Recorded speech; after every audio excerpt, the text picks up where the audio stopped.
Every time I post a video about jihad, several Muslims and some non-Muslims send me messages saying, "David, why are you judging an entire religion by the actions of a few people?" These messages are confusing because nowhere have I ever said, "Look, some Muslims carried out a terrorist attack, therefore Islam promotes terrorism." Instead, I go through Islam's most trusted sources, showing that Muhammad's teachings promote jihad. So I'm not judging Islam by the actions of a few Muslims, I'm explaining what it teaches.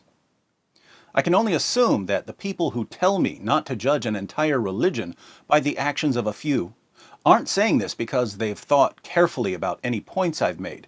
They're saying it because this is just what they've been trained to say whenever someone criticizes Islam. There's no actual thought involved. It's now an automated response. But since I'm getting bored pointing this out every time I talk about jihad, I decided to make a short video clearly stating my position on judging religions. My official position on judging Islam is this: we don't judge Islam based on the actions of Muslims who slaughter unbelievers in the name of Allah, or rape their female captives, or beat their wives into submission, or murder cartoonists.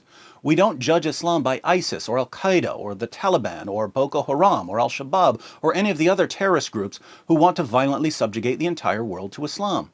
Instead, we judge Islam based on the teachings and example of Muhammad, a man who A. was convinced at one point that he was demon-possessed, B. tried repeatedly to commit suicide, C. admittedly delivered revelations from the devil, D. complained that he was a victim of a magic spell that gave him delusional thoughts and false beliefs, E. supported his religion by robbing people, F. started a war with Mecca when he had a chance to live in peace in Medina, G. had people assassinated for criticizing his religion, H. beheaded hundreds of Jews for trying to defend themselves once they realized he was eliminating them, I. ordered his followers to execute anyone who leaves his religion, J. commanded his followers to violently subjugate the entire world, K. tortured people for money, L. bought, sold, owned, and traded black African slaves, M. called Ethiopians raisin heads and claimed that Satan looks like a black man, N. had sex with a 9-year-old girl, O. had at least 9 wives at one time even though his own revelations only allowed 4, P. married the wife of his own adopted son after causing the divorce by lusting after her, Q. had sex with his slave girls, R.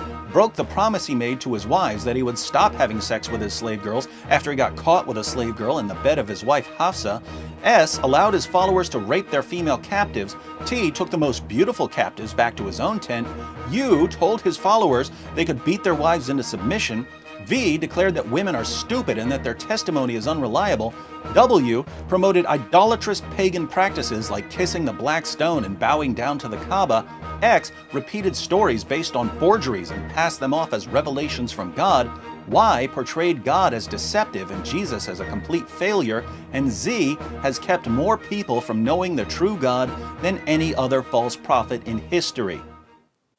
So, if we judge Islam by Muhammad, what can we conclude? Worst religion ever.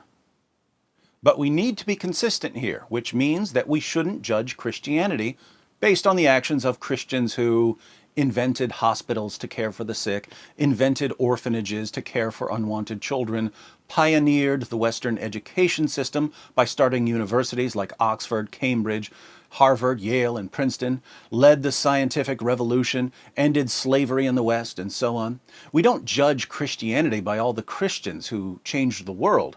We judge Christianity by the teachings and example of Jesus, who A. created the universe, B. sustains the universe in existence, C. laid aside his glory so that he could enter creation as a human being to suffer for our sake, D. as to his human nature was born of a virgin, E. fulfilled dozens of Old Testament prophecies, F. miraculously fed thousands of people on more than one occasion, G. walked on water, H. could calm storms by speaking, I. healed the sick, J. cleansed the lepers, K. cast out demons, L. raised the dead, M. made the lame walk, N. gave sight to the blind, O. gave hearing to the deaf, P. gave hope to the oppressed, Q confronted and rebuked their oppressors. R broke down the barriers that kept people divided by race, class, and gender. S ordered his followers to love everyone, including their enemies. T commanded his followers not to use violence in his name.